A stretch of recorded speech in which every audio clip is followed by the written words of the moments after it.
Welcome to Brook and Bramble Farm Podcast with Chris and Micah, where we talk about budget homesteading, homemaking, and whatever else is on our minds.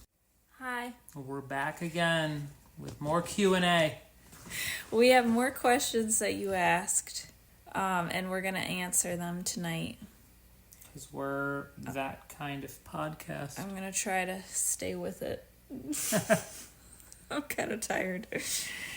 The first question is, why don't you talk about politics more? Is that really a question? No. Okay.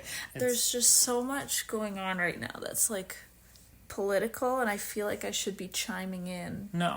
But I shouldn't, right? Nope. Okay, let's move on. How do you teach your children independent play? We don't teach them independent play. We force it upon them. It's kind of true, actually. This is funny. It's not funny. Okay, do you remember when our oldest, Margot, was a little tot? Like, just stopped napping, basically, and we were trying to get her to do independent play. Yeah. It didn't work. Right. It actually just didn't work. She thought that we were, like, punishing her. She's like, why do I have to be alone? Right. She would call down the stairs, like, can I come down? Every 5 seconds. It's just, I don't know if can you teach independent play? I don't think it's possible. I think independent play is much easier when there's more than one person to be independent with. Yes. When there's two kids. Okay, so yeah, but then we had our next two closer together, and they play together a little better, and it happened a little sooner, but also, like, they were clingers for the longest time. Well, there's that, and I think when Margot did finally become an independent player, she became truly independent. Ultra independent. Yeah, right? like... We won't see her. She'll be outside in the woods, and we just won't see her for an 3 hour. hours, yeah. I don't know about 3 hours, but a while. Yeah. And so I think you just kind of deal with having them clinging because you can't really push them away. It doesn't. I would say you deal with work. it, but I know, and as a mom, I'm sure it's hard because they're clinging to you all the time. Yeah. As a dad, it's actually kind of nice that when they cling to you. Well, yeah, it's more rare for you. It's That's more special. Yeah. I mean, I of course love attention from my kids. I love the hugs and the snuggles, but when you like need your arms to do something, it can be really hard. It's totally irrelevant. I know. I don't think there's a way to teach them. You just have to kind of wait it out. I mean, That's so unhelpful. You can prompt them. You can practice, like, I don't know, maybe try to set up an activity and, like, hope they like it. Well, that was the other thing you used to do is remember when you used to set up, like, a little setup for them when they came downstairs in the morning? Like, they would play with that stuff sometimes for quite a while. Yeah, if you had some, like, a special new thing all set up. Like, not a new thing, but, like, a new setup for them. Yeah, it would just be, like, stuffed animals around a little table with some, like little calico critters with some toys. And set up, blocks. like, neatly on a coffee table. They would come down and they would play with those for a while. Yes, that is a good idea, actually. And then, what was I going to say? I was going to say something else that was helpful, maybe. If you, like, play with them, like, very intentionally, like, get down on their level and read a book or play or tickle or whatever for 5 to 10 minutes and fill their cup, and then... I think you're laboring under the pretense that their cup is fillable.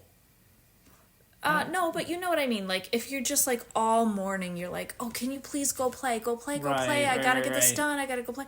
But if you stop doing that for a second, really play with them, they're more likely to then jump into their own activity. Yeah.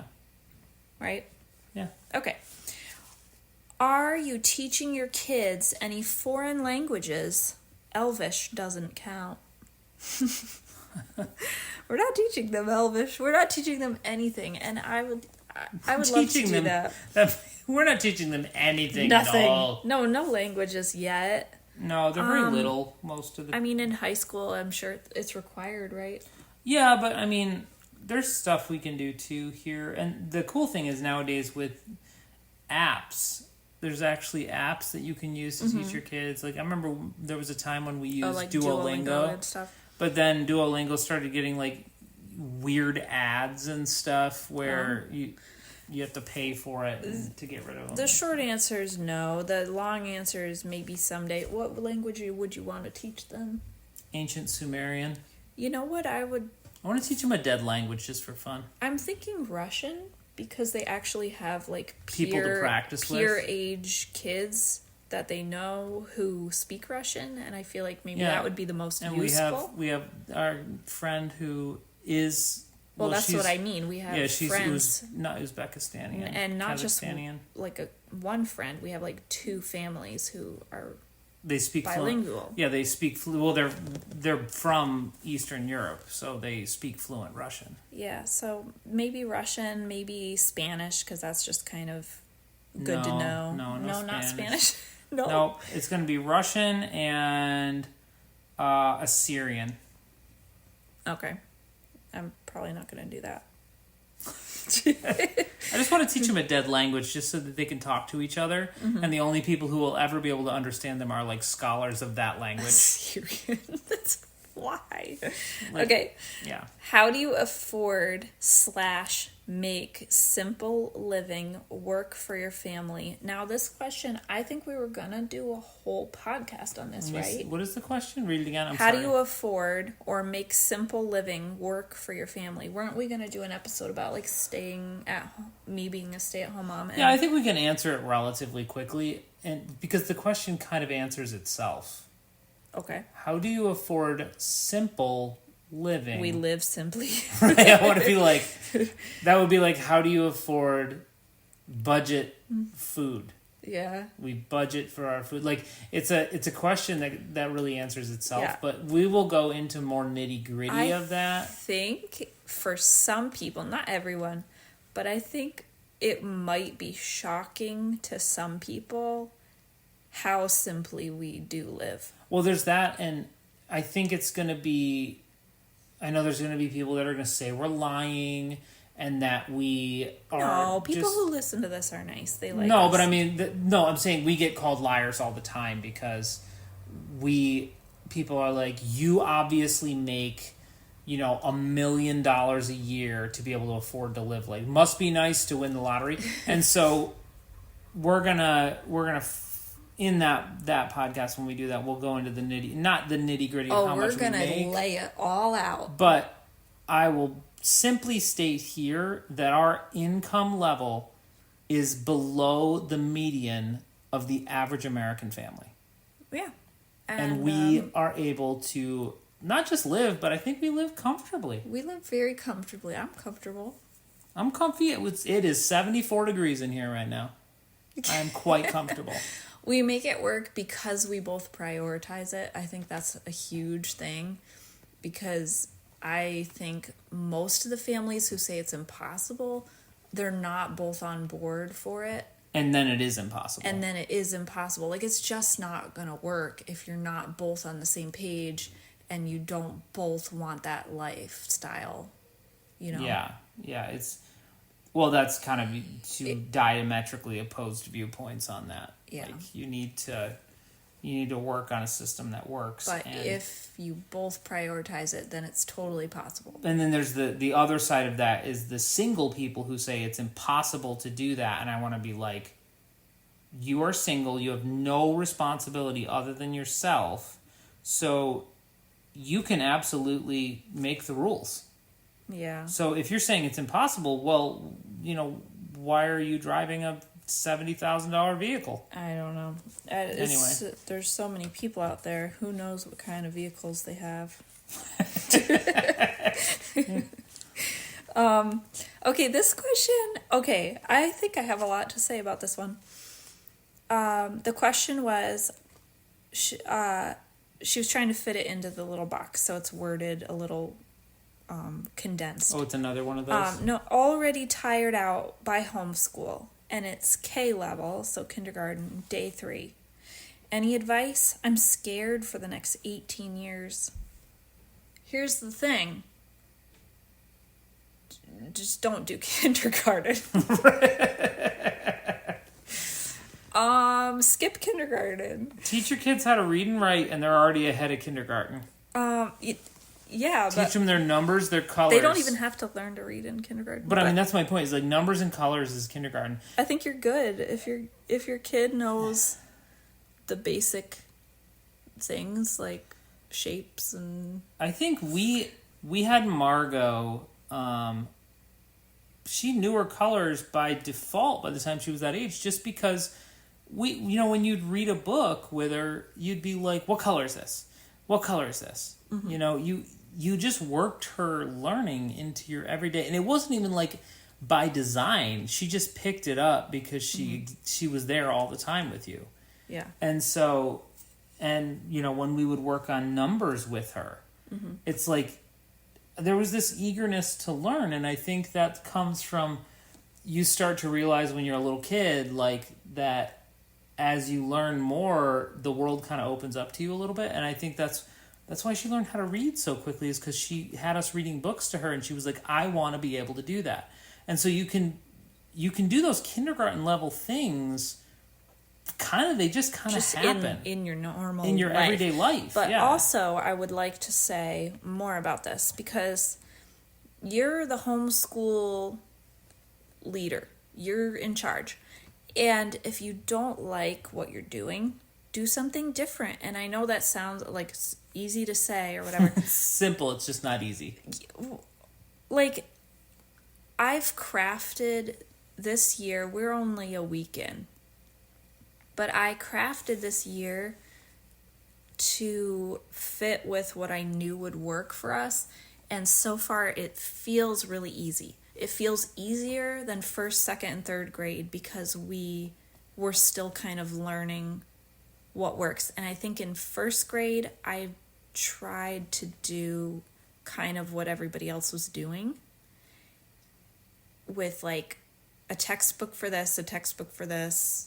You pick out textbooks and worksheets. It felt a little like drudgery, and I don't think she retained half of it.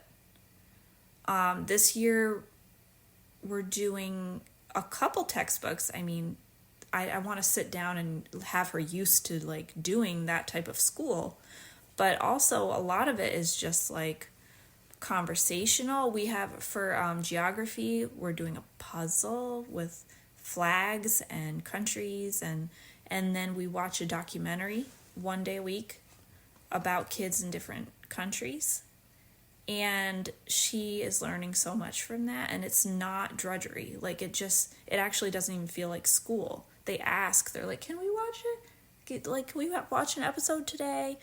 And then we're doing the science kit, which you're doing with her. Yeah. And that's another thing. You can delegate. I don't know if there's other people in your life who would be willing to help you, but science is not really my strong suit. It could be. I could do it, but I'm like, it's not that interesting to me. It's more interesting to you, and you understand it better, so you're able to teach her better. So at night, after her sisters go to bed, one night a week, I think. Yeah, you're doing a science experiment with her, and you have her write it out, like her hypothesis and her experiment, the whole scientific method, and it's so fun. She wears her little safety goggles, and so like I'm delegating a little bit. You do that. I delegated math to the computer program. I didn't want to teach math, so we're doing teaching textbooks because he explains it better, and they only start in 3rd grade, so that's not really a kindergarten option anyway. Which kindergarten is like kindergarten math numbers, like that's not that hard. 1 through 10, yeah.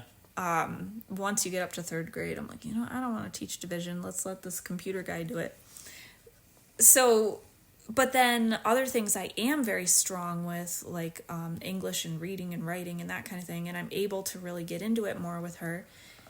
But you don't have to feel like the reason I'm homeschooling is because I want to do things differently, and I want her to learn in a way that feels exciting and makes her excited about learning and makes her curious, because I basically killed my curiosity was dead. And I was even homeschooled. Right. I think that there were some elements of homeschooling that worked really well for me, but it was structured in a way I did not enjoy much of it at all. And I'm not talking about our cooperative classes. I loved those. But the home work that we were doing felt very, I don't know, it felt drudgery-ish. Yeah. And I didn't want to ask questions. I didn't want to do it. I wanted to cut corners and just get it done. And by the time I was an adult, I had no love of learning. Which is because then she married me. And I'm getting it back slowly. One of my favorite things to watch are documentaries where you get to learn about stuff. Mm-hmm. And it's one of Micah's pet peeves.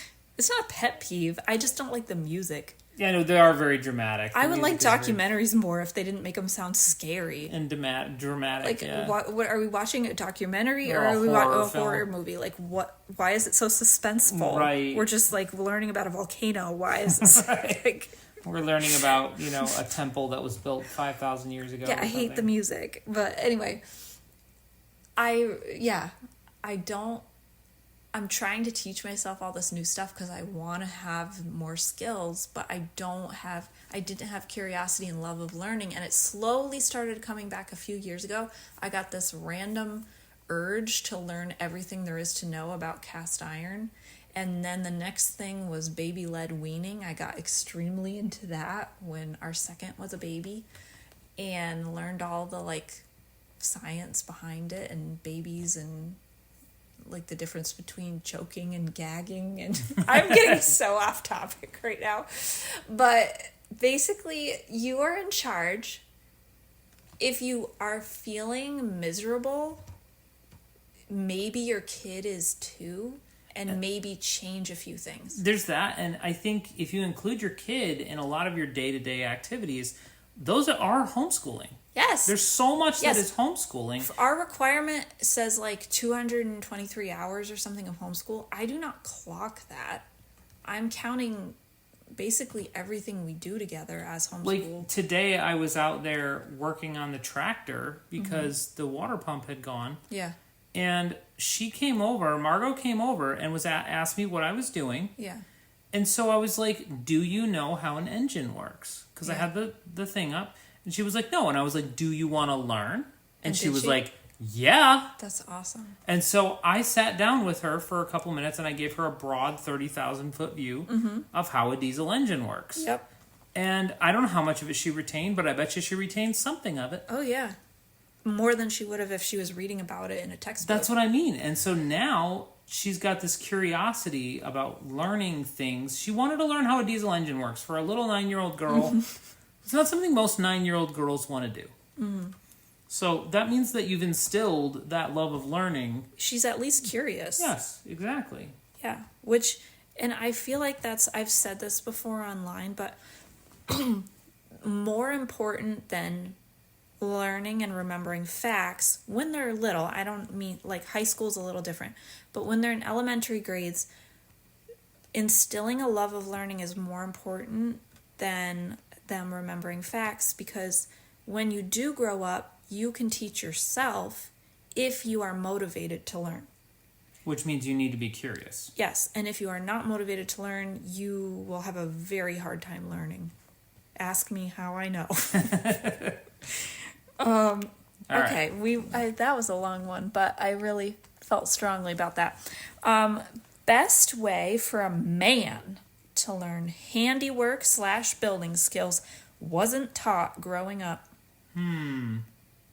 I'm going to let you answer that one. Best way for well, again, it comes back to curiosity. Because if you're not curious how things are done, then you're never going to want to learn them.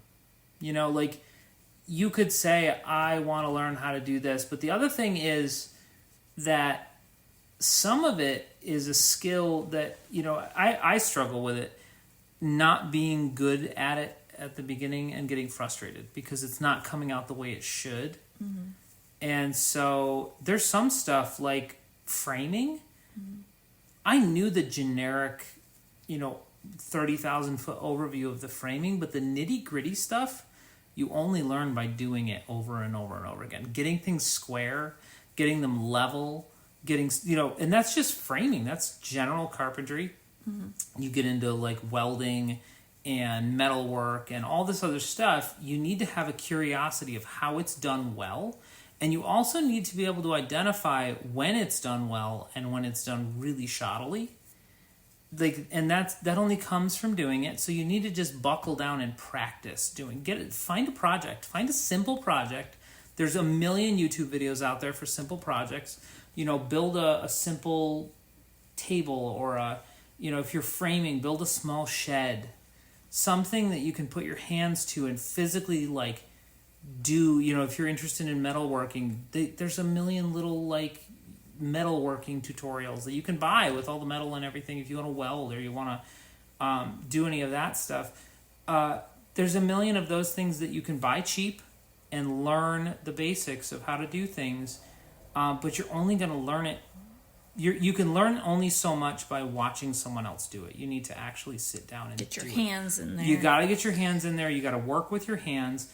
I've been very, very blessed in my life that a huge number of people have invested time and energy in me to teach me how to do. A lot of it has been woodworking, but the interesting thing is a lot of those skills transmit to other skill sets that you like. Learning how to measure squares and angles and using clever angular geometry to figure out how to make something look the way you want it to look.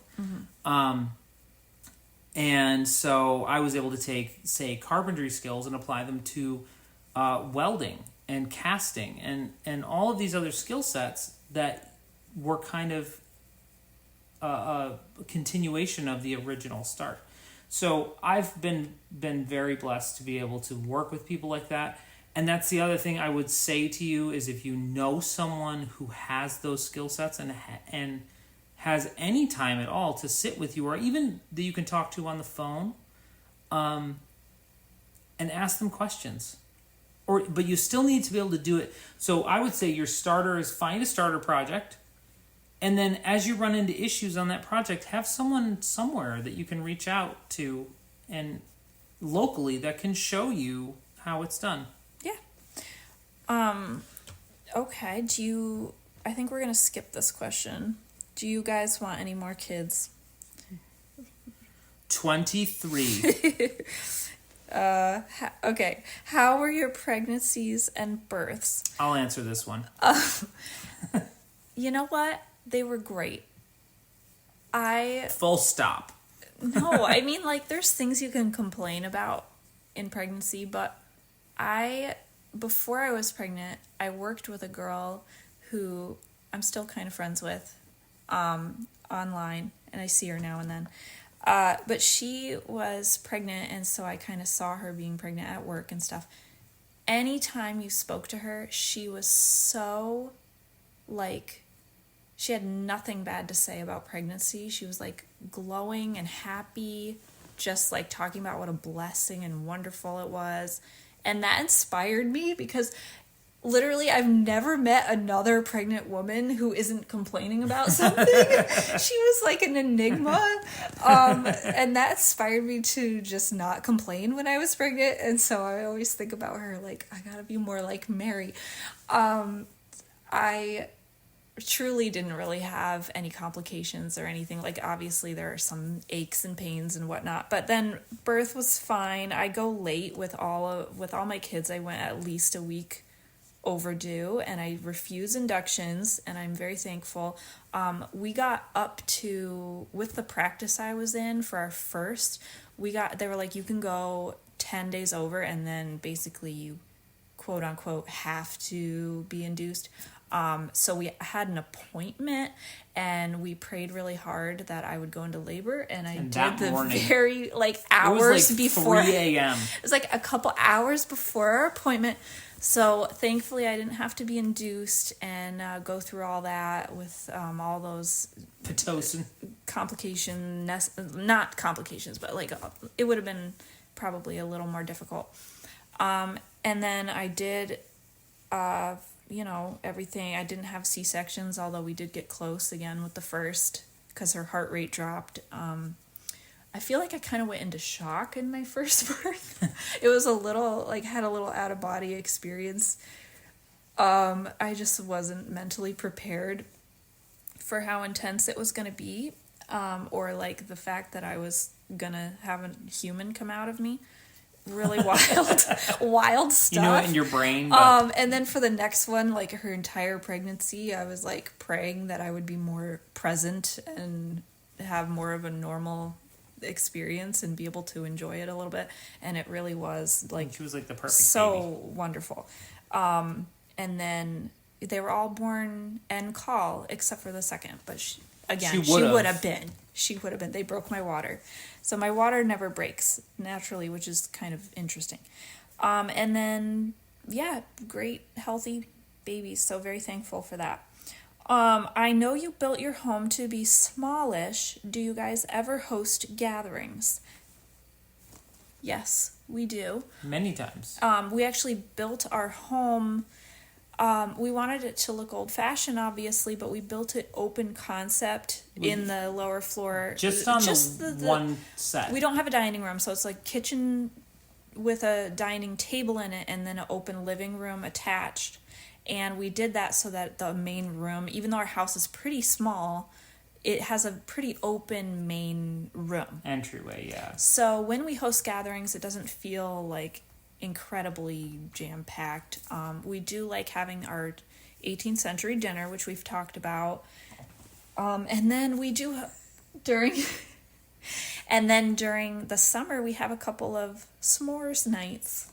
Yeah, because we have a field, it's kind of fun to have people over. You don't necessarily need to fit everyone inside your house. Yeah, and I think that's a great... You need to have access to the bathroom. That's it. Let me just say, it's a great budget-friendly way, if you have a place to build a fire, obviously. Budget-friendly way to host a lot of people because you don't have to feed them all dinner. You just buy a couple bags of marshmallows, graham crackers, chocolate. Or if you're really crunchy, you make your own everything. Right. Yeah, we had a friend who came and brought her own homemade marshmallows, which was amazing. Fun. They were really good. And then drinks and seltzer and stuff, and it's super easy. And then the kids play, and it got dark, and they were playing freeze tag or something, flashlight tag. So it was so fun to do that, don't you think? It was a blast. Yeah. So we do like to host, not a ton, but now and then. And so we did build it to be able to host. That's the last question. I was gearing up for our next question, but that was it. Do you have anything else to add to any of that? I don't right now. If anyone has any further follow-up questions, we might do another one of these maybe in a little while, in a few more months.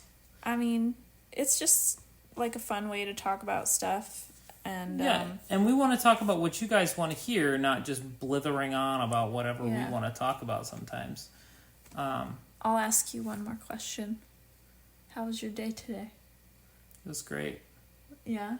I didn't even fix the tractor. It's still broken out back. Oh. I wasn't here this morning. Did you have a good morning? Yeah, it was great. I was there with the little girls. We were just playing, waiting for the guy to install our water softener. Yeah, we got a water softener today. Yeah, it was Christmas. Yep. And I went to my eye doctor appointment. Like I said, just like Christmas. Yeah, well, I got a free pair of glasses. I know.